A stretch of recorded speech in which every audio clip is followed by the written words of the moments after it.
આખ્યાન હતું ચિત્રા પાસે ટાંકી પાસે અને તે દિવસે અમારે વિશાલભાઈના બેનના આંગણે આખ્યાન હતું તે દી હું રમવા આવ્યો હતો અને તે દી મેં સાંભળેલું અત્યાર સુધીની માલપા નોંધારાનો આધાર રામા મંડળ ભાવનગર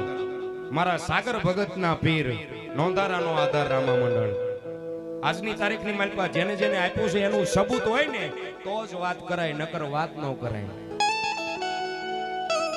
અને જેને પ્રમાણ જોતું હોય ને સબૂત જોતું હોય ને તે દી વિયાવજો ભલામણા અમર સોસાયટીની માલપા મારા નોંધારાના આધારના ઓટલે ભલામણા એક વખત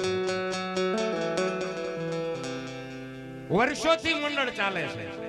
નકર ઘણીવાર ભેગું કરવું હોય તો 2-5 આખ્યાન રમે 25 આખ્યાન રમે ભેગું થઈ જાય એટલે ડબલા હંકેલાઈ જાય આ ઈ નથી આટલા વર્ષોથી આખ્યાન રમતા આવે અત્યાર હુંદીની માલપા એમનો એક જ નિયમ હતો કે જે કાંઈ દાન આવે જે કાંઈ નાણું આવે જે કાંઈ પૈસા આવે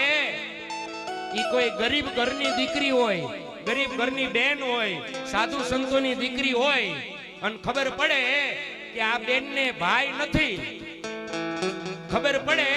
કે આ બેનને મામા મોહાળ નથી અને તેથી મા બાપ વગરની દીકરી હોય